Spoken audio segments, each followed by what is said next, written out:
أعوذ بالله من الشيطان الرجيم. بسم الله الرحمن الرحيم. ألف لام ميم.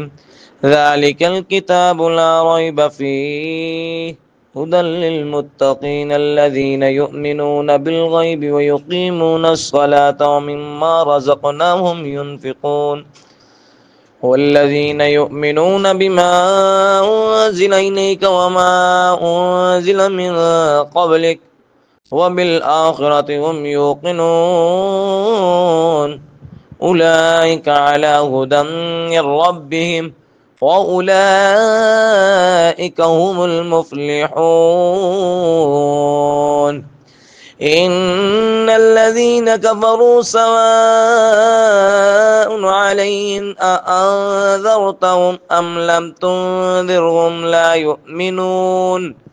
ختم الله على قلوبهم وعلى سمعهم وعلى أبصارهم غشاوة ولهم عذاب عظيم. صدق الله العظيم.